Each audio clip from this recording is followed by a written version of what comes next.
अस्मिता को बेड पर उल्टे लेटा देख मुस्कुरा देती है। अदिति आगे आकर बेड पर बैठ जाती है और अस्मिता के माथे पर हाथ रखकर कहती है, मुस्कुरा देती है। अदिति आगे आकर बेड पर बैठ जाती है और अस्मिता के माथे पर हाथ रखकर कहती है, भाई साहब आप क्यों उदास हो रही हैं? वो भी हमारे कारण। प्लीज आप हमारे कारण घर वालों से बहस मत कीजिए, हमें अच्छा नहीं लग रहा है। अस्मिता खड़ी होती है और अदिति के बगल में बैठकर कहती है, भाभी साहब वो सब गलत है, ऐसे कैसे सोच सकते हैं वो लोग? अदिति कहती है, ननंद जो भी है हमारे बड़े हैं और हमें कोई प्रॉब्लम नहीं है, हम बिल्कुल भी निराश नहीं है। ये एग्जाम तो हमने ऐसे ही दे दी थी और वैसे भी हमें इसकी कोई उम्मीद भी नहीं थी। अस्मिता अदिति का हाथ पकड़ के कहती है, उसके लिए आपने दिन रात एक तो किए थे, हाँ क्या ना बताइए? अदिति हाँ में सिर हिलाती है। अस्मिता अदिति को देखती है और कहती है, भाभी साहब ये आपका सपना था, प्लीज आप भाई साहब से बात कीजिए ना, आज उनसे कहिए सब कुछ। अदिति सोच में पड़ जाती है और कहती है, ठीक है हम बाद में बात कर लेंगे। अस्मिता अदिति का हाथ छोड़ गुस्सा होते हुए कहती है, आप रहने दीजिए, हद से ज्यादा भोली और समझदार हैं आप, नहीं बात करेंगी, हमें पता है भाई साहब से बात तो हम ही करेंगे, वो भी आज रात को, आने दीजिए उन्हें। अदिति ये सुनकर हैरान हो जाती है। वो अस्मिता का हाथ पकड़कर कहती है, नहीं ननंद साहब आप कुछ नहीं करेंगे, वैसे भी वो थककर घर आते हैं, उनसे हम ही बात कर लेंगे। अस्मिता कहती है, क्या कलेक्टर बनना आपका सपना नहीं है? अदिति मुस्कुराकर कहती है, हाँ था सपना, जब से आपके भाई साहब हमारे जीवन में आए तब से उनसे खास हमारे लिए कुछ भी नहीं है, हम उनके लिए कुछ भी कर सकते हैं, हम हमारा सपना भी तोड़ सकते हैं। अस्मिता ये सुनकर खुश होती है कि आखिर कहाँ मिलते हैं ऐसे जीवन साथी जो अपने पार्टनर के लिए सैक्रिफाइस करने के लिए भी तैयार हो। अस्मिता कहती है, भाई साहब की सोच ऐसी ना हो कि उनके ऑफिस में कितनी लड़कियां काम करती है, उनकी सोच ऐसी नहीं होगी। आप एक बार प्लीज ट्राई कीजिए ना भाभी साहब, अपने खातिर कुछ तो कीजिए। अदिति हाँ में सिर हिलाती है। अदिति उसे शांति से बिठाकर कमरे में चली जाती है। अदिति लॉबी से चलते हुए अपने कमरे में जाती है, तभी उसे सीढ़ियों से चढ़ता हुआ अद्वैत दिखा कि उसे कल की बात अद्वैत की याद आ जाती है कि वो जब कमरे में आए तब उसकी पत्नी उसकी आंखों के सामने ही उसे दिखनी चाहिए। अदिति जल्दी से अपने कमरे की ओर जाती है। अद्वैत भी सामने से अपने कमरे में ही आ रहा था, उसका ध्यान फोन के अंदर था। तभी दोनों एक साथ कमरे के अंदर आते हैं। अद्वैत का ध्यान अदिति की तरफ जाता है जो हाँफ रही थी। अद्वैत एक बार पीछे मुड़कर अदिति को देखता है और कहता है, कहाँ गई थी हमारे आने के समय? अदिति अद्वैत को देखते हुए कहती है, वो हुकुम सा अस्मिता ननंद से कुछ काम था इसलिए उनके कमरे में गए थे। अद्वैत एक कदम अदिति की तरफ बढ़ाकर उसे घूर कर कहता है, हमने कहा है ना हमारे आने के समय तुम कमरे में होनी चाहिए, हमें तुम्हारा चेहरा देखे बिना चैन नहीं मिलता। अदिति हाँ में सिर हिलाती है और कहती है, जी पता है हुकुम सा, इसलिए हम जल्दी आ गए। अद्वैत अपनी एक भौं ऊपर कर लेता है। अदिति नीचे देखने लगती है। अद्वैत गहरी सांस लेता है और सोफे पर जाकर बैठ जाता है। अदिति ये देखकर हैरान हो जाती है और अद्वैत के पास जाकर उसके पास बैठकर कहती है, क्या हुआ हुकुम साहब को? अद्वैत सोफे पर पीछे अपना सिर रख लेता है और अपना सिर दबाने लगता है। अदिति अद्वैत का चेहरा देखती है जो कि जुकाम के कारण लाल हो चुका था। वो आगे बढ़कर अद्वैत का माथा चेक करती है। अद्वैत को बुखार तो नहीं था पर उसे बहुत सिर दर्द हो रहा था। अदिति ये देखकर तुरंत खड़े होते हुए कहती है, हम अभी आपके लिए काढ़ा बनाकर लेकर आते हैं। अद्वैत अदिति का हाथ पकड़ लेता है। अदिति अपने और अद्वैत के हाथों को देखती है और सोफे पर वहीं बैठ जाती है। अद्वैत अदिति की गोद में सिर रख लेता है और खुद अपना सिर दबाने लगता है। अदिति अद्वैत के हाथों को साइड करके अद्वैत का सिर दबाने लगती है और कहती है, क्या हुआ? अचानक सर्दी और सिर दर्द कैसे होने लगा आपको? अद्वैत अपनी आंखें बंद करते हुए कहता है, वो मिस्टर शेखावत के साथ गलती से आइस टी पी ली थी और एसी का टेम्परेचर भी काफी कम था जिससे सर्दी हो गई लगता है। अदिति अद्वैत का सिर दबाते हुए कहती है, हमें 5 मिनट दीजिए, अभी हम गर्मा गर्म काढ़ा आपके लिए बनाकर लाते हैं, आपकी सर्दी ना तुरंत ठीक हो जाएगी। अद्वैत अदिति का पल्लू पकड़ के कहता है, तुम कहीं नहीं जाओगी, सुना तुमने? किसी और से कह दो, वो बनाकर ले आएगा। अदिति ये सुनकर नाम से हिला देती है और अद्वैत की जेब में से फोन निकालकर नीचे लैंडलाइन पर फोन करती है। एक सेविका फोन उठाती है। अदिति कहती है, जी हम अदिति बोल रहे हैं, आप एक काढ़ा बनवा के कमरे में भेज सकती है और हाँ थोड़ा तीखा बनाइएगा। सेविका कहती है, जी कुंवर रानी साहब आप कहे तो खाना भी लेकर आए। अदिति अद्वैत की हालत देखकर कहती है, जी हुकुम सा का खाना ऊपर ही लेकर आइए। सेविका हाँ कहकर फोन रख देती है। वहीं अदिति अद्वैत का सिर दबाने लगती है। तभी अस्मिता कमरे में आती है और अद्वैत को इस तरह सोफे पर अदिति की गोद में लेटा हुआ देखकर कहती है, भाभी साहब क्या हुआ भाई साहब को?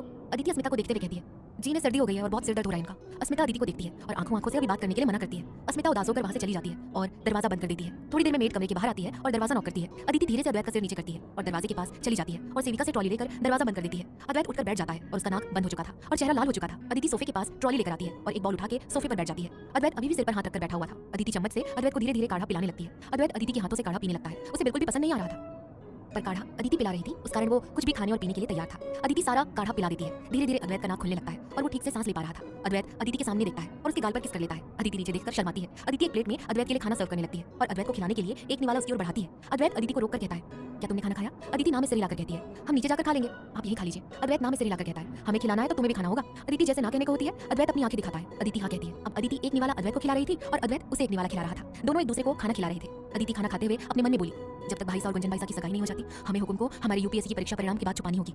एक बार सब कुछ अच्छे से हो जाए बाद में हम सब कुछ बता देंगे। कहकर वो अद्वैत के सामने मुस्कुराती है। अद्वैत भी अदिति को एकटक प्यार से देख रहा था। उसका सिर अभी दर्द कर रहा था। दोनों खाना खाने के बाद कपड़े बदलकर बेड पर आते हैं। अद्वैत अदिति की गोद में सिर रख लेता है। वहीं अदिति उसका सिर दबाने लगती है और उसके बालों को सहलाने लगती है। क्या होगा आगे कहानी में जानने के लिए सुनते रहिए प्रतिलिपि एफएम। एपिसोड 84। कुछ दिनों बाद सगाई का दिन। अदिति नीचे हॉल में थी और सारी डेकोरेशन देख रही थी। पूरे हॉल को दुल्हन की तरह ही सजाया था। अदिति एक भैया को इंस्ट्रक्शन देते हुए कहती है, भाई साहब उस जगह भी फूल लगाइए, कितना खाली खाली सा दिख रहा है, और जल्दी कीजिए, शाम को लड़के वाले आएंगे और 12 बजे तक सारा काम हो जाना चाहिए। वो आदमी बोला, जी कुंवर रानी साहब बस काम हो चुका है, आप परेशान मत होइए। अदिति हाँ में सिर हिलाकर अपने कमरे में जाती है जहाँ अद्वैत लैपटॉप लेकर बैठा हुआ था और अपना सारा काम कर रहा था। अदिति अद्वैत को डांटते हुए कहती है, हुकुम साहब आप क्या सुबह से लैपटॉप लेकर बैठे हैं, हमारे काम में थोड़ा मदद करते, कितना काम बाकी है, शाम को लड़के वाले आएंगे, सुनते नहीं आप? कहकर अदिति लंबी लंबी सांस ले रही थी। अद्वैत ये सुनकर खड़ा होता है और अदिति को बेड पर बिठाकर उसके माथे पर हाथ रखकर कहता है, शांत हो जाओ, गहरी सांसें लो, सारी तैयारियां हो चुकी है, फिर भी तुम्हें बिना बात का परेशान होना है, और कोई कमी रह भी गई है तो क्या हुआ? लड़के वाले कौन सा बाहर गए हैं? तुम्हारा ही तो परिवार है ना, बोल देंगे आपकी बेटी ने काम ठीक से नहीं किया और क्या। ये सुनकर अदिति का मुंह खुला रह जाता है और वो नाराज होकर कहती है, ओह, तो आपको मजाक सूझ रहा है हुकुम साहब? आप ना सही नहीं कर रहे हैं, कहकर अद्वैत को वो धक्का देने लगती है। अद्वैत अदिति का हाथ पकड़ लेता है और उसे अपने सीने से लगाते हुए कहता है, अच्छा माफी, हम और अपनी हुक्मरानी को कुछ कह सकते हैं भला? नहीं नहीं नहीं। और वो अदिति को कसकर गले से लगा लेता है। अद्वैत भी बेड पर बैठ चुका था, अदिति के पीठ को सहला रहा था। अदिति अद्वैत के बाल सहला रही थी। उसने अभी तक अद्वैत को अपने यूपीएससी क्लियर करने वाली बात कही नहीं थी, जबकि अदिति को तो जॉब का ऑफर लेटर कब से आ चुका था। अदिति अद्वैत को कसकर गले लगाई हुई थी और अपने मन में कहती है, माफ कर दीजिएगा हुकुम साहब, हमने आपसे इतनी बड़ी बात छुपाई, पर सगाई होते ही हम आपको सब कुछ बता देंगे, वादा है हमारा, वादा है आपसे। कहकर वो अद्वैत से अलग होती है और मुस्कुराती है। अद्वैत अदिति के चेहरे को देखता है और उससे पूछता है, तुम ठीक तो हो? कुछ कहना है क्या हमसे? अदिति ये सुनकर सकपका जाती है और नाम में सिर हिलाती है और अद्वैत कहता है, थकी हुई क्यों लग रही हो? चलो उठो, थोड़ी देर सो जाओ, अभी शाम होने में बहुत वक्त है, आराम करो, सुबह से बस काम ही किए जा रही हो। अदिति मना करते हुए कहती है, नहीं नहीं हुकुम साहब, दादा साहब और बाबा साहब ने हमें जिम्मेदारी दी है, हम नीचे जाकर सब देखते हैं कि कहीं कुछ बिगड़ न जाए। अद्वैत अदिति को अपनी बाहों में उठा लेता है। अदिति हैरान होकर कहती है, ये क्या कर रहे हो हुकुम साहब? अद्वैत उसे बेड के पास लेकर जाता है और उसे लिटा देता है और कहता है, तुम ना ऐसे नहीं मानने वाली हो, तुम्हें सुला रहा हूँ, और हाँ, बाहर की चिंता मत करो, हम जाकर देखते हैं और तुम सो जाओ, जब तक हम उठाने ना आए तब तक तुम्हें उठना नहीं है, बता रहा हूँ मैं। अदिति लेटे लेटे ही सिर हाँ में हिलाती है और अपनी आंखें बंद कर लेती है। उसने हद से ज्यादा टेंशन ले रखा था। वो तो हुकुम साहब थे जो जबरदस्ती डांटकर उसे आराम करवा सकते थे। अद्वैत उसके माथे पर किस करके नीचे हॉल में चला आता है और सब कुछ देखने लगता है। अद्वैत गार्डन में जाता है और सभी केटर्स को सब कुछ देखने को कहता है। वहाँ का मैनेजर आकर अद्वैत को एक एक डिश टेस्ट करवाते हैं और अद्वैत सब कुछ टेस्ट करता है। सब कुछ अच्छे से और स्वाद अनुसार ही बना था। दोपहर के 4 बज जाते हैं। अदिति अब उठ चुकी होती है, अपने और हुकुम साहब के लिए कपड़े निकालती है। अद्वैत नीचे काम में फंसा था, तब तक अदिति खुद को रेडी करने का सोचती है और वॉशरूम में कपड़े पहनने चली जाती है। अदिति अपने कपड़े पहनकर कमरे में आती है और चेयर पर बैठकर अपना श्रृंगार करने लगती है। अदिति लाइट पिंक कलर का राजस्थानी पोशाक पहनी हुई होती है, गले में सोने का भारी हार, कान में बड़े बड़े झुमके, माथे में मांग टीका और छोटी सी मरून रंग की बिंदी, सोने के कंगन हाथों में और अंगूठी भी, आंखों में हल्का सा काजल लगाकर होठों पर लिप बाम लगा लेती है। अदिति को किसी मेकअप की जरूरत नहीं थी। वो खड़ी होकर अपने बालों को संवारती है और उसे अच्छे से एक चोटी में लेकर बड़ी सी चोटी को पीछे ही रखती है। अदिति अपने माथे पर पल्लू ले लेती है और मुस्कुराकर खुद को मिरर में देखती है। तभी उसके कानों में एक रौबदार आवाज आती है। अद्वैत ने उसकी खूबसूरती की तारीफ में एक शायरी कही थी। इतना सुनते ही अदिति की आंखें बंद हो जाती है और वो अपने पल्लू को कसकर पकड़ती है। तभी उसके पीछे से कोई आता है और अदिति के पेट पर अपने दोनों हाथों को रखकर अदिति की गर्दन की खुशबू लेता है। अदिति गहरी सांसें लेती है और उस शख्स के हाथ पर अपने दोनों हाथ रख लेती है। अद्वैत ये देख तिरछा मुस्कुराता है और कहता है, क्या जादू कर दिया है तुम्हारी खूबसूरती ने हम पर कि तुम्हें देखे बिना ये दिल बेचैन रहने लगता है, और जब तुम मेरे पास होती हो तो तुम्हें अपने पास ही रखने को दिल करता है। अदिति धीरे से कहती है, हमने कुछ नहीं किया, हम तो पहले से ही ऐसे हैं। अद्वैत अदिति को अपनी ओर घुमाता है और अदिति के गालों पर अपने दोनों हाथों को रखकर एक टक अदिति को देखने लगता है। अदिति आंखों को झुका लेती है। अद्वैत धीरे से अपने होठों से अदिति के होठों को छूते हुए कहता है, इस मधुर रस का पान करने की लालसा हो रही है। अदिति अपने हाथों से अद्वैत का शर्ट पकड़कर कहती है, अभी नहीं, आप तैयार हो जाइए, गेस्ट आते ही होंगे। अद्वैत अदिति की चिन को ऊपर करके बेहद पास आकर कहता है, हमें रोक रही हो? अदिति नाम में सिर हिलाकर कहती है, ऐसी गुस्ताखी, वो भी अपने हुकुम साहब से हम कभी नहीं कर सकते। अद्वैत के होठों पर तिरछी मुस्कान आ जाती है। वो तुरंत अदिति के होठों पर अपने होठ रखकर उसे चूमने लगता है। अदिति की आंखें बंद ही हो जाती है और कसकर अद्वैत को पकड़ लेती है। अद्वैत अदिति की कमर को पकड़कर उसे दबाने लगता है। अदिति अद्वैत के शर्ट को मुट्ठी से पकड़ लेती है। अद्वैत धीरे से उसे छोड़ता है और अदिति के गाल पर हल्का सा चूम लेता है। अदिति शर्म से अपनी आंखें बंद ही रखती है। अद्वैत उसे देखते हुए कहता है, आंखें खोलो हुकुमरानी साहब। अदिति नाम में सिर हिलाती है और अद्वैत को धक्का मार देती है और अपना सिर दूसरी तरफ करके कहती है, हम गुंजन नंदन साहब के कमरे में जा रहे हैं, तब तक आप रेडी हो जाइए। अद्वैत के होठों पर तिरछी मुस्कान आ जाती है। अदिति वहां से तेजी से चली जाती है। अद्वैत अपने होठों पर अंगूठा घुमाता है। अद्वैत वहां से बेड पर रखे कपड़े को लेकर वार्डरोब की ओर जाता है। अद्वैत वार्डरोब के मिरर के सामने अपनी मूंछों को सेट करता है। अद्वैत चलकर अपने वॉच के सेक्शन की ओर जाता है और अपने लिए एक वॉच सेलेक्ट करता है। अद्वैत आगे आकर अपने वार्डरोब को जैसे ही खोलने जाता है, गलती से बगल वाला अदिति का खुल जाता है और उसका कुछ सामान नीचे गिर जाता है। अद्वैत नाम में सिर हिलाता है और अदिति के कपड़े उठाकर अच्छे से रखता है। तभी उसके पैरों के पास एक लेटर गिरता है। अद्वैत उस लेटर को देखता है और उसे उठाकर जैसे ही वापस रखने को होता है, तभी उसका ध्यान ऑफर लेटर की हेडिंग पर जाता है। अद्वैत सवालिया नजरों से उस लेटर को खोलता है और उसके होश उड़ जाते हैं। अद्वैत की पकड़ उस लेटर पर कसती जा रही थी। उसकी आंखें लाल होती जा रही थी। अद्वैत कागज को कस के पकड़ता है। वो गहरी सांसें लेकर कहता है, अदिति अद्वैत प्रताप सिंह। क्या होगा आगे कहानी में जानने के लिए सुनते रहिए प्रतिलिपि एफएम। एपिसोड 85। अदिति गुंजन के कमरे में जाती है और सामने देखती है चेयर पर गुंजन बैठी हुई थी। उसका चेहरा मुरझाया हुआ था। गुंजन को 2 लड़कियां तैयार कर रही थी। तभी अदिति कमरे में आती है। गुंजन तैयार हो चुकी थी। दोनों लड़कियां अदिति को कमरे में आते देख हाथ जोड़कर खम्मा गणी कह के वहां से चली जाती हैं। अदिति गुंजन के पास आकर उसके चेहरे को देख, कौन लड़की खुश होगी अपनी शादी की रस्मों में, जब उसे पता है कि उसे अपना परिवार छोड़कर एक अनजान जगह जाना है, एक अनजान शख्स के साथ रहना है। अदिति कहती है, भाई साहब के लिए अनजान कहाँ है, वो तो कितनी बार घर आ चुके हैं। गुंजन कहती है, हमने आपके भाई साहब को सिर्फ दूर से देखा है, हमें बहुत चिंता हो रही है, हम कैसे सब संभाल पाएंगे। अदिति गुंजन के कंधे पर हाथ रखकर कहती है, ननन साहब, हम भी तो आपके भाई साहब को नहीं जानते थे, फिर भी हम शादी करके इस घर में आए। अब देखिए आपके भाई साहब हमारा कितना ध्यान रख रहे हैं। गुंजन ये सुनकर हल्का सा मुस्कुराती है। तभी अदिति के कानों में हॉर्न की आवाज आती है। अदिति खुश होकर कहती है, भाई साहब आ गए। ये सुन गुंजन अपने ड्रेस को कसकर पकड़ लेती है। उसकी सांसें तेज हो चुकी थी। अदिति गुंजन को बेड पर बिठाकर नीचे चली जाती है। दरवाजे से रतन साहब, उर्मिला जी और अद्विक तीनों अंदर आते हैं। उनके पीछे 4-5 सेवक आते हैं जिनके हाथों में उपहार थे और पीछे से कई मेहमान आते हैं। अदिति और बाकी घर वाले नीचे आ चुके थे। सिर्फ अद्वैत अभी तक अपने कमरे में था। गीता जी अदिति के पास आकर कहती है, कुंवर सा कहाँ है? अदिति कहती है, तैयार हो रहे हैं, आते ही होंगे। गीता जी हाँ में सिर हिलाती है। पूरा परिवार रतन जी के परिवार को खम्मा घड़ी कहता है। रतन जी और पूरा परिवार उन्हें खम्मा घड़ी कहते हैं। सब लोग आकर सोफे पर बैठ जाते हैं। कमल जी अदिति जी से कहते हैं, बिंदनी और अस्मिता भाई साहब, आप दोनों गुंजन भाई साहब को लेकर आइए। अदिति और अस्मिता हाँ में सिर हिलाते हैं और दोनों ऊपर कमरे में चली जाती है। अदिति अस्मिता से कहती है, आप गुंजन नंदन साहब के कमरे में जाइए, तब तक हम आपके भाई साहब को देखकर आते हैं। अस्मिता हाँ में सिर हिलाती है। वहीं दूसरी ओर हॉल में रतन साहब कहते हैं, जमाई साहब कहीं दिखाई नहीं दे रहे हैं, कहाँ है? कमल जी कहते हैं, जी अद्वैत आते ही होंगे, उनकी आज मीटिंग की, सुबह से बैठे हुए थे, तैयार हो रहे होंगे शायद। रतन जी कहते हैं, हाँ हाँ, उनका इतना बड़ा कारोबार है, कितनी जिम्मेदारियां होती होंगी, कोई बात नहीं, उनसे कहिए आराम से आए, अभी सगाई में समय है। कमल जी हाँ में सिर हिलाते हैं। वहीं अदिति कमरे में खुशी से आती है और अपने हुक्म को पुकारते हुए कहती है, हुक्म साहब कहाँ है आप? बाबा साहब और भाई साहब आ चुके हैं, कहाँ है आप? हुक्म साहब। कहकर अदिति बालकनी भी चेक करके आती है, पर अद्वैत वहाँ नहीं था। अदिति चेंजिंग रूम में जैसे ही जाने को होती है, अद्वैत वहाँ से बाहर निकलता है, जिसे देख अदिति खुश होकर कहती है, आप यहाँ नीचे सब आ चुके हैं और आपके बारे में पूछना चाहिए, और हमारे बाबा साहब को कैसा लगेगा, उनके जमाई साहब के घर आए हैं और जमाई साहब स्वागत करने भी नहीं आए। चलिए नीचे चलिए, कहकर वो अद्वैत के पास आती है और अद्वैत का हाथ पकड़ती है। अद्वैत अपने और अदिति के हाथों को देखता है और अपने हाथ को गुस्से से झटक देता है। अदिति ये देखकर हैरान हो जाती है। अद्वैत गुस्से से अदिति को देखता है और बिना उसे कुछ कहे चला जाता है। अदिति हैरान थी, वो अद्वैत की गुस्से से भरी लाल आंखें देख चुकी थी। वो जल्दी से अंदर वार्डरोब में जाती है और अंदर जाकर अपना वार्डरोब खोलती है और अपने कपड़े में कुछ ढूंढने लगती है। अदिति को वो चीज नहीं मिलती। अदिति आसपास नीचे देखती है, नीचे कागज गिरा हुआ था जिसका बॉल बनाकर फेंक दिया गया था। अदिति ये देखकर कांपते हाथों से उस कागज को उठाकर खोलकर देखने लगती है। ये कुछ और नहीं, उसका ऑफर लेटर था जो अद्वैत के हाथ लग चुका था। अदिति वहीं सोफे पर बैठ जाती है और अपने मुंह पर हाथ रख लेती है। इसका मतलब अद्वैत को सब कुछ पता चल चुका था और वो अदिति से बहुत गुस्सा था, इतना गुस्सा कि उसके सामने वो देखना तक नहीं चाहता था। तभी आदि कमरे में आता है और चिल्लाते हुए कहता है, भाभी साहब आप कहाँ हैं, सब आपको बुला रहे हैं, सगाई की रस्म शुरू होने वाली है। अदिति अपने आंसू पोंछते हुए कहती है, जी देवर साहब हमारे हैं, कहकर अपना ऑफर लेटर अपने कपड़ों में रख लेती है और बाहर आ जाती है। आदि कहता है, भाभी साहब कहाँ रह गई थी। अदिति बेड पर से चुनरी लेते हुए कहती है, हम ये लेने आए थे, भूल गए थे, चले।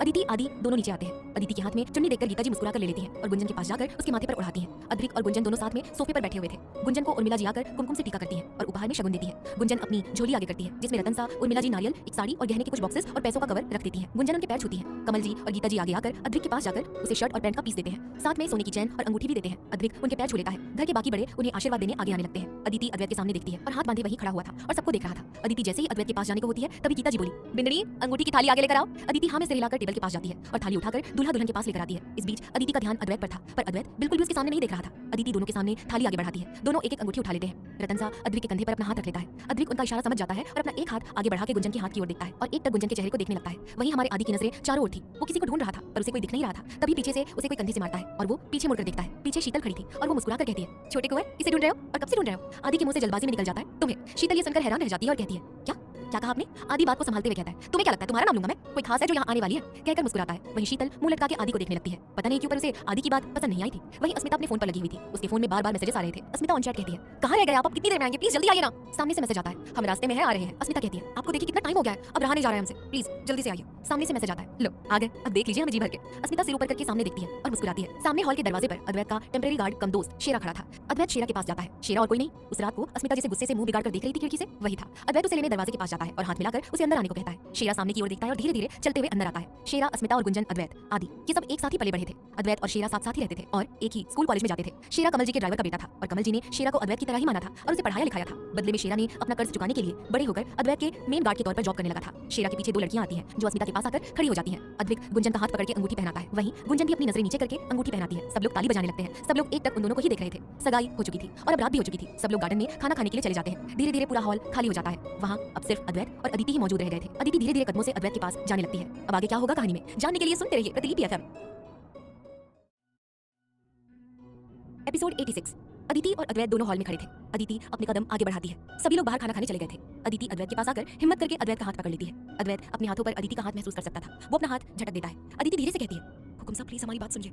अद्वैत अदिति की तरफ गुस्से से देखता है और कहता है, हमें अभी कोई तमाशा नहीं चाहिए, हमारी बहन की सगाई है, फंक्शन खत्म होने के बाद बात करते हैं। कहकर अद्वैत वहां से बाहर चला जाता है। अदिति वहीं सोफे पर बैठी रह जाती है। उसे डर लग रहा था। शादी के बाद अभी तक कभी उसके और उसके हुकुम साहब में लड़ाई तो नहीं हुई थी। वो बात अलग थी कि उनके बीच गलतफहमियां कुछ ज्यादा ही हुई थी, पर किसी भी रिश्ते में वो सब होना आम बात है। पर इस बार एक के दिल को ठेस पहुंची है। अदिति अपने आंसुओं को साफ कर बाहर गार्डन में आती है और सारे मेहमानों को देखने लगती है। सारे मेहमान अदिति से आकर मिल रहे थे। आखिर में अदिति प्रताप परिवार की बहू जो थी, सभी अदिति के बारे में जानना चाहते थे। अदिति बोलने चलने और स्वभाव में कैसी है, सभी को इस बात पर बहुत दिलचस्पी थी। अदिति सबके साथ मुस्कुराकर बातें कर रही थी और सबको खाने के लिए आग्रह कर रही थी। वहीं अद्वैत भी सभी बड़ों और परिवार और अपने समाज के आदमियों को संभाल रहा था। एक अधेड़ उम्र के व्यक्ति कहते हैं, ये आपने सही किया कुंवर साहब, अपने ही समाज में छोरी को दिया, वरना आजकल की छोरियां तो बाप का नाक कटाने पर तुली रहती है। एक तो प्रेम करती है और प्रेम ऐसे छोरों से करती है जो ना हमारे समाज के हो ना हमारी जात के हो, और छोरियां है कि समझती ही नहीं, गोत्र कुल जात पात सब कुछ देखना होता है हमें। अद्वैत के हाथ पीछे की ओर बंधे हुए थे। वो बोला, ये आपने सही बात कही, हम भी मानते हैं। जब तक हमारी घर की इज्जत का रिश्ता माँ बाबा साहब की सहमति से हो, उनके पसंद के लड़के से हो, ये बहुत अच्छी बात है। जो लड़की अपने माँ बाप के खिलाफ जाकर शादी करती है, वो लड़कियां हमें बिल्कुल भी नहीं पसंद। वहाँ मौजूद सभी लोग इस बात पर सहमत होते हैं। वहीं अस्मिता खड़ी होकर अपनी उंगलियां उलझा रही थी। उसके चेहरे पर परेशानी साफ नजर आ रही थी। अदिति सब मेहमानों को देखते हुए अद्वैत के पास आती है, जो भी अकेला खड़ा सारे मेहमानों को देख रहा था। अदिति अद्वैत के पास आकर कहती है, आप भी खा लीजिए, कब से खड़े हैं, थोड़ी देर तो बैठ लीजिए। अद्वैत के चेहरे पर इस वक्त कोई भाव नहीं थे। वो सख्ती से बोला, आपको हमारी चिंता करने की कोई जरूरत नहीं है, हम खुद को संभाल सकते हैं। कहकर वहां से जाने लगता है। अदिति अद्वैत की बांह पकड़ लेती है। अद्वैत अपनी सर्द नजरों से अदिति के हाथों को देखता है। अदिति अपना हाथ पीछे ले लेती है और नजर नीचे करके कहती है, आप हमें आप कहकर क्यों पुकार रहे हैं, आप तो हमेशा हमें तुम ही कहते हैं ना, वो भी पूरे हक से, प्लीज हुकुम साहब हमें माफ कर दीजिए। अदिति आगे कुछ कहती है उससे पहले अद्वैत कहता है, हमें आपकी माफी की कोई जरूरत नहीं है। कहकर गुस्से से अदिति को देखता है और वहां से चला जाता है। अदिति की एक आंख से आंसू की कुछ बूंदें गिरती है। वो खुद अपना आंसू पोंछ के कहती है, हमें नहीं पता था हम इतना गुस्सा हो जाएंगे। हुकुम साहब आप पर यकीन करके देखिए, हमें जॉब नहीं करनी, हम आपके घर के नियम को नहीं तोड़ेंगे। हम कुछ दिन में कॉल करके मना करने ही वाले थे। हमें पता है आप अपने घर में नियम से बंधे हुए हैं, आपको नहीं पसंद होगा आपकी घर की औरतें बाहर काम करें। इसलिए तो दादी ने आपको बताने से पहले ही कहा था कि उन्हें आपका रिएक्शन पता है, इसलिए उन्होंने हमें रोका था। ये सब कहकर अदिति अस्मिता के पास चली जाती है। अस्मिता कुछ बोलने को जाती है कि तभी अदिति कहती है, प्लीज ननंद साहब, आप वही बात मत शुरू कीजिए, आज हमारा बिल्कुल मूड नहीं है जॉब के बारे में बात करने का। अस्मिता कहती है, क्या हुआ भाभी साहब, पर हम तो कुछ और ही कह रहे थे। अदिति कहती है, ओ सॉरी, हमें लगा आप हर बार की तरह जॉब की बात करेंगे। कुछ नहीं, बस हमें थोड़ी बेचैनी हो रही है। अस्मिता कहती है, आप कहे तो डॉक्टर के पास चले। अदिति कहती है, नहीं हम ठीक है, थोड़ा आराम करेंगे तो हम ठीक हो जाएंगे। अस्मिता कहती है, आपने कुछ खाया ना, पानी पूरी का स्टॉल है, हम वही खाने चलते हैं। अदिति कहती है, नहीं हमारा मन नहीं है, आप जाइए और आप खा लीजिए। अस्मिता उदास होकर कहती है, हम अकेले कैसे खाए भाभी साहब, आप भी चलिए ना, हमें कंपनी मिल जाएगी। अदिति कई बार मना करती है, पर अस्मिता खींचकर उसे अपने साथ ले चलती है और अदिति के साथ वहाँ मौजूद सब कुछ टेस्ट करती है और साथ में अदिति को भी जबरदस्ती खिलाती है। रात के 11 बज चुके थे, सारे मेहमान जा चुके थे, सगाई की रस्में पूरी हो चुकी थी और सब लोग अपने अपने कमरे में जा चुके थे। अदिति भी अपने कमरे में आ चुकी थी। अद्वैत नीचे सब कुछ काम देख रहा था और सबका हिसाब कर रहा था। अदिति कमरे में इधर से उधर चल रही थी। अदिति को बहुत डर लग रहा था, वो अद्वैत के गुस्से से डर रही थी। अदिति अपने मन में कहती है, हमें ऑफर लेटर को कमरे में नहीं लाना चाहिए था, बाहर से ही फाड़कर फेंक देना चाहिए था। कहकर वो वार्डरोब की ओर जाती है और अपने वार्डरोब से एक लेटर निकालकर गुस्से से लेटर को फाड़ देती है और रोते हुए कहती है, ये सब इस लेटर की वजह से हुआ है, इस लेटर के कारण ही हमारे और हुकुम साहब के बीच आज दूरी आ चुकी है। कहकर वो कागज नीचे फेंक देती है और कमरे में आकर रोने लगती है। अद्वैत सबका हिसाब करके अपने जेब में पर्स रखता है और एक नजर ऊपर की ओर यानी अपने कमरे की खिड़की की ओर देखता है और अपने कमरे की ओर बढ़ जाता है। अद्वैत चलकर अपने कमरे में आता है और उसका ध्यान सामने बेड पर रो रही अदिति पर जाता है। अद्वैत अपने हाथों की मुट्ठी कस लेता है। उसे बिल्कुल भी नहीं पसंद आ रहा था कि अदिति ऐसे रो रही है, पर अदिति ने उसके साथ अच्छा नहीं किया। एक पति पत्नी के रिश्ते में भरोसा होना चाहिए और उनके बीच कोई भी बात छुपनी नहीं चाहिए और अदिति ने उसके जीवन की सबसे बड़ी बात अद्वैत से छुपाई है, जबकि अद्वैत ने कई बार अदिति की पढ़ाई और इंटरेस्ट के बारे में पूछा था। अद्वैत कमरे में आकर दरवाजा बंद करता है और मिरर के सामने आकर अपनी वॉच निकालकर वहाँ की ड्रेसिंग टेबल पर रखता है। अदिति खड़े होकर अद्वैत के पीछे आकर खड़ी हो जाती है और रोनी आवाज में कहती है, हुकुम साहब। अद्वैत की आंखें एक बार के लिए बंद हो जाती है और फिर खुद को नॉर्मल करके सामने मिरर में देखता है। अद्वैत के चेहरे पर गुस्सा साफ साफ नजर आ रहा था। अदिति हिम्मत करके धीमे से कहती है, हम आपके घर के नियम कभी नहीं तोड़ेंगे, आप और परिवार वाले नहीं चाहते हम नौकरी करें तो हम नहीं करेंगे, प्लीज हुकुम साहब गुस्सा मत होइए। अद्वैत सवालिया नजरों से अदिति को देखता है। उसे कुछ भी समझ नहीं आ रहा था कि अदिति क्या कह रही है। अद्वैत गुस्से से कहता है, क्या बोल रही हो, किसने मना किया है, कौन सा नियम, और 7-8 दिन से ज्यादा हो गए, एक बार भी हमें बताना जरूरी नहीं समझा, क्यों हमें नहीं बताया तुमने कि यूपीएससी क्लियर कर लिया है तुमने, क्या तुम्हें अपने हुकुम साहब पर भरोसा नहीं है या हमें अपनी जिंदगी का हिस्सा ही नहीं समझती हो। अदिति नाम में सिर हिलाती है और कुछ बोलने को होती है, तभी अद्वैत हाथ दिखा के कहता है, बस चुप हो जाओ, हमें कुछ और नहीं सुनना, हमें ना अकेले रहने दीजिए। कहकर अद्वैत अपनी जयपुरी पोशाक के बटन को गुस्से से तोड़ देता है और अपना कुर्ता निकालकर ड्रॉर में से एक पैकेट निकालकर बालकनी में चला जाता है। अद्वैत बॉक्स में से सिगरेट निकालता है और उसे लाइटर से जलाकर गुस्से से लंबे लंबे कश लेकर पीने लगता है। वहीं अदिति एक टक जमीन पर उन बटन्स को देख रही थी और नीचे झुककर उन बटन को हाथों से चुनने लगती है। अदिति अद्वैत के कुर्ते को अपने हाथों में लेती है और ड्रॉर में से सुई धागा निकालकर बेड पर बैठ जाती है। अदिति रोते हुए बटन को धागे से कुर्ते में पिरो रही थी। अद्वैत रेलिंग पर अपना हाथ मारता है और आसमान में देखने लगता है। वो अंदर तक सिगरेट का कश लेता है और अपने होठों को गोल करके छोड़ता है और रेलिंग पर आकर पीठ लगाकर धीरे धीरे नीचे बैठने लगता है। अदिति सिसकते हुए बटन को पिरो रही थी और उन बटन्स में धागा इतने मजबूती से बांध रही थी कि कभी भी बटन के कुर्ते खींचने से टूटे ही ना। अदिति अद्वैत के कुर्ते पर अपना हाथ फिराती है और कुर्ते को अपने सीने से लगाकर रोने लगती है। अद्वैत अपनी जेब में से एक छोटा सा मंगलसूत्र निकालता है जिसमें 2 ए काफी खूबसूरती से जुड़े हुए थे और आज वो मंगलसूत्र अदिति को गिफ्ट करने वाला था। अदिति अपनी मुट्ठी में कसकर अपने पहने हुए मंगलसूत्र को पकड़ लेती है और अपनी आंखें बंद करके रोने लगती है। वहीं अद्वैत भी कसकर अपने हाथों में मंगलसूत्र पकड़े हुए रहता है और सिगरेट को बुझाकर अपनी आंखें बंद कर लेता है और गहरी सांसें भरता है। अद्वैत अपनी आंखें खोलकर धीरे से कहता है, अदिति। अदिति गहरी सांसें लेकर अपनी आंखें खोलकर कहती है, अद्वैत। आज पहली बार अदिति ने अद्वैत नाम पुकारा था। क्या होगा कहानी में, जानने के लिए सुनते रहिए प्रतिलिपि एफएम। अदिति गहरी सांसें लेकर अपनी आंखें खोलकर कहती है, अद्वैत। आज पहली बार अदिति ने अद्वैत नाम पुकारा था। क्या होगा कहानी में, जानने के लिए सुनते रहिए प्रतिलिपि एफएम। एपिसोड 87। अदिति धीरे से आंखें बंद करके कहती है, अद्वैत। खुद का नाम सुनते ही अद्वैत आंखें खोलता है और मंगलसूत्र को मुट्ठी में भरकर कमरे में आता है जहां अदिति बेड पर बैठी हुई थी और कुर्ते को अपने सीने से लगाई हुई थी। कमरे में अद्वैत की आहट सुनकर अदिति अपनी नजरें उठा के सामने देखती है। दोनों की नजरें आपस में मिलती है। दोनों ही एक दूसरे को देखने लगते हैं। जहां एक की आंखें गुस्से से लाल थी वहीं दूसरे की आंखें आंसुओं से भरी हुई लाल हो चुकी थी। अद्वैत धीरे धीरे अपने कदम बढ़ा के अदिति के पास आता है और अदिति की चिन पकड़ के कहता है, हम ऐसे नहीं है। गलती करने वालों को इस तरह सजा देते हैं कि वो इंसान हमारे सामने खड़ा भी नहीं रह सकता। पर तुम्हें क्या सजा दे, तुम खुद मेरी जान मेरी दीवानगी बन चुकी हो। तुम्हें तकलीफ में देखकर हमें तकलीफ होती है। बताइए हम क्या करें अदिति, क्या सजा दे तुमको। अदिति ये सुनकर अद्वैत के हाथ पर अपना हाथ रखती है और वो खड़ी हो जाती है। अदिति के गाल इस वक्त आंसुओं से गीले हो चुके थे। वो अद्वैत का हाथ अपने गाल में रख के कहती है, आप जो भी सजा देना चाहते हैं दे दीजिए, हमें मंजूर है हुकुम, पर एक बार पूरी बात सुन लीजिए। जो कुछ हुआ था वो सुन लीजिए। अपना गुनाह कबूल करने का हक तो हर गुनहगार को होता है हुकुम साहब। अद्वैत अदिति के गाल पर अपना हाथ रख के हटा लेता है और अदिति की पीठ की ओर खड़ा हो जाता है। अद्वैत अपने दोनों हाथ पीछे बांधकर कहता है, बोलो क्या कहना चाहती हो, या कोई नई कहानी बनाने वाली हो, हमें वापस से किसी अंधेरे में रखने का इरादा है क्या। अदिति अपनी आंखें बंद कर लेती है। अब गलती की है तो सुनना तो पड़ेगा ही। वो धीरे से आगे बढ़कर अद्वैत की पीठ पर अपना सिर रख के कहती है, हमने आपको बताया था कि हमारे बाबा साहब हमें लैब टेक्नीशियन बनाना चाहते हैं और उन्होंने हमें बीएससी केमिस्ट्री करवाई। जब हमारा बीएससी का आखिरी साल था तभी हमारी एक दोस्त यूपीएससी के एग्जाम के लिए बुक्स लेकर आई थी और हमें पढ़ने का बहुत शौक था। हमने ऐसे ही बुक्स ले ली और हमारी दोस्त के पहले हमने वो सारी बुक्स पढ़ डाली। ये देख हमारी दोस्त शीतल ने हमारा यूपीएससी का फॉर्म भर दिया। बाबा साहब को पहले से सरकारी कामकाज में कोई इंटरेस्ट नहीं था और हम ये बताते तो मना ही करते, इसलिए हमने उन्हें बिना बताए एक दिन झूठ बोलकर दोस्त के घर जाना कहकर रविवार को एग्जाम सेंटर पहुंच गए और कुछ घंटे एग्जाम देकर वापस घर आ गए। 1-2 महीने में हमारा बीएससी भी कंप्लीट हो गया। बाबा साहब ने अपनी जान पहचान से कई जॉब ढूंढकर हमें दी थी, पर उस वक्त हमें कुछ नहीं करना था। ये देखकर बाबा साहब ने सोचा कि अब हम पढ़ाई पूरी कर चुके हैं और हमें चूल्हा चलाना तो आता ही है, तो उन्होंने हमारी शादी आपसे करवा दी और यूपीएससी का रिजल्ट इस साल कुछ प्रॉब्लम के चलते 2 महीने लेट आया और उस दिन अस्मिता बाई साहब हमारे कमरे में आई थी और उन्हें हम ये सब बात बता ही रहे थे कि उन्हें ये बात हमारे फोन से पता चल गई और उन्होंने नीचे जाकर सभी घर के बड़ों को बता दिया कि हमने यूपीएससी क्लियर कर लिया है। ये सुन अद्वैत हैरान हो जाता है और अपनी भारी आवाज में वैसे ही खड़े होकर कहता है, इसका मतलब ये बात पूरे परिवार को मालूम है, सिर्फ हमें छोड़कर।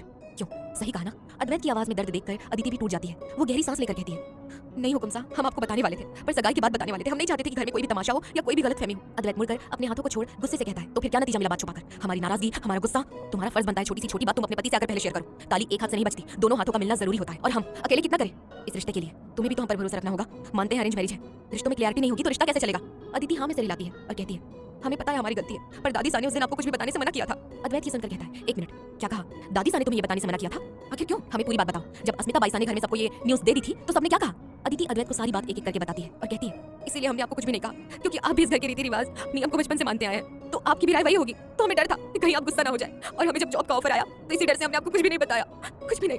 ये सुन अद्वैत अदिति को देखता है। अदिति के मन में अद्वैत के प्रति ये डर कहाँ से आया? उसने तो कभी भी ऐसा नहीं कहा कि, और ना ही किया है कि वो खुल के सारी बात उससे नहीं कह सकती। अदिति ने पहले भी उसके सामने पीसीओडी होने की बात छुपाई थी। आखिर ये लड़की उससे इतना डरती क्यों है? अद्वैत अदिति के करीब जाता है और अपने दोनों हाथ उसके गाल पे रख के कहता है, हमसे इतना क्यों डरती हो? क्या हम तुम्हें खा जाने वाले हैं? हाँ, हम इस घर के रीति रिवाज मानते हैं, नियम मानते हैं, पर कुछ नियम इस घर की औरतों के भले के लिए है। जब हम घर पर कोई आदमी ना हो और पीछे से कुछ ऊंच नीच हो तो आप लोगों के साथ कुछ हो ना जाए, इसीलिए हमने ये सब नियम बनाए। पर हमने इस घर में बहुओं को जॉब नहीं कर देने वाली बात नियम कभी भी नहीं सुने, क्योंकि माँ सा और दादी सा की जनरेशन पढ़ी लिखी नहीं है, पर गुंजन बाई सा और अस्मिता बाई सा कॉलेज तक पढ़ी है, और तुम्हें तो अपने सपने को भूलने की जरूरत नहीं है। जब तक तुम्हारा भरतार तुम्हारे साथ है, तुम जो करना चाहो वो कर सकती हो, पर मर्यादा में रहकर। अदिति हाँ में सिर हिलाती है और अद्वैत के गले से लग जाती है और कहती है, हमें किसी भी सपने को पूरा नहीं करना, हमें बस आप चाहिए, आपसे ही हमारी खुशी है। इस तरह नाराज मत रहिए, हमारा दम घुटने लगता है। हम आपके लिए सब कुछ छोड़ सकते हैं, सब कुछ। आपकी ये हुक्मरानी सा सिर्फ अपने हुक्म के लिए अपनी सारी खुशियां, सुख दुख सब कुछ दांव पर लगा सकती है। ये सुनते ही अद्वैत अदिति को बाहों में पकड़ लेता है। कोई जरूरत नहीं अपनी खुशियों को हमारे लिए बलिदान करने की। आखिर इतने हजारों करोड़ों का मालिक होकर क्या फायदा जो हमारे घर की लक्ष्मी दुखी हो और रो रही हो। और हाँ, एक बात का ख्याल रखना, कहकर अपनी उंगली अदिति की ओर पॉइंट करके गुस्से भरी आवाज में वो कहता है, इस परिवार में सबसे पहला रिश्ता तुम्हारा हमसे है, हमारा वजूद तुमसे है और तुम्हारा वजूद हमसे है। तुम्हारे लिए पहली प्रायोरिटी हम होने चाहिए, सिर्फ हम।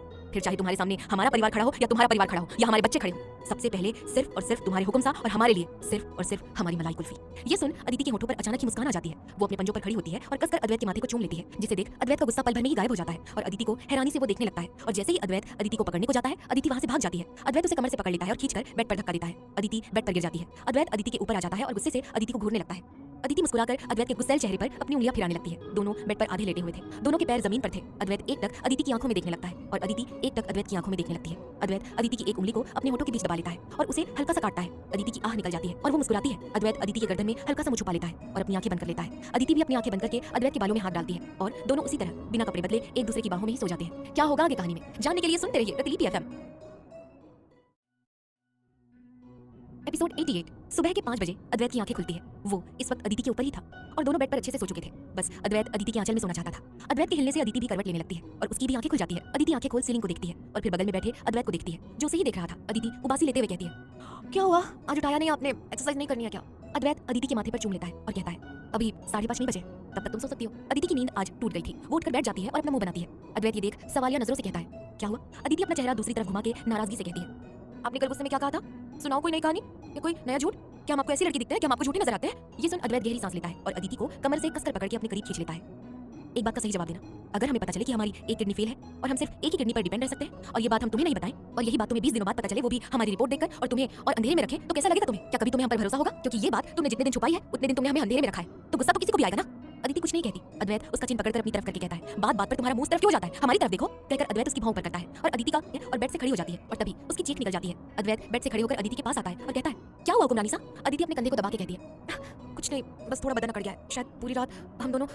कहकर अदिति रुक जाती है। अद्वैत उसकी बातों का मतलब समझ जाता है और तिरछा मुस्कुराकर अदिति के करीब आते हुए कहता है, हम दोनों क्या? अदिति अपने पल्लू को अपने चेहरे के सामने लेकर शर्मा कर वहां से बाथरूम की तरफ भाग जाती है। अद्वैत नाम में सिर हिलाता है और अपनी जेब में से मंगलसूत्र निकालकर ड्रेसिंग टेबल पर रख देता है। अद्वैत सोफे पर बैठ जाता है। उसके लिए अभी कुछ करने को था ही नहीं। वहीं अदिति वॉशरूम में आती है और फ्रेश हो जाती है। अदिति जैसे ही फ्रेश होकर बाहर आती है, उसके चेहरे पर खुशी थी, वहीं अगले पल उसके चेहरे पर परेशानी झलकती है। अदिति खुद से कहती है, फाइनली हमें पीरियड्स आ ही गए। वो कहकर बहुत खुश होती है, पर अभी इस वक्त उसके पास कोई पैड्स मौजूद नहीं थे। वहीं कमरे में बैठा अद्वैत अदिति को इतनी देर लगाते देख परेशान हो जाता है और खड़े होकर वॉशरूम में नॉक करता है। अदिति वहीं पर खड़ी थी और आपस में उंगलियां उलझा रही थी। अद्वैत कहता है, मलाई कुल्फी तुम ठीक हो तो हम अंदर आ जाए क्या? अदिति कहती है, हम ठीक है हुक्म, हम आ रहे हैं, बस 2 मिनट। कहकर अदिति खुद से कहती है, क्या करे कुछ समझ नहीं आ रहा है, हमें ये बात बताते हुए शर्म क्यों आ रही है, जबकि हम रोज सुबह उठकर इसी के लिए तो एक्सरसाइज कर रहे हैं। इसके लिए हुक्म साहब हमें सुबह रात दवाई भी देते हैं और हम इसके लिए क्यों शर्मा रहे हैं? कहकर वो हिम्मत करके धीरे धीरे बाहर आती है। अद्वैत वहीं वॉशरूम के बाहर खड़ा हुआ था। अदिति बाहर आकर नीचे जमीन को देखती है। अद्वैत अदिति को कल ही के कपड़ों में देखकर हैरान हो जाता है और कहता है, क्या हुआ मारी मरवन, तुमने अभी तक अपने कपड़े क्यों नहीं बदले? ये सुन अदिति आगे आती है और अपने पंजों के बल खड़ी होकर अद्वैत को कस के गले लगा लेती है। अद्वैत अदिति की पीठ पर अपने दोनों हाथ रखता है और कहता है, क्या हुआ, तुम ठीक तो हो?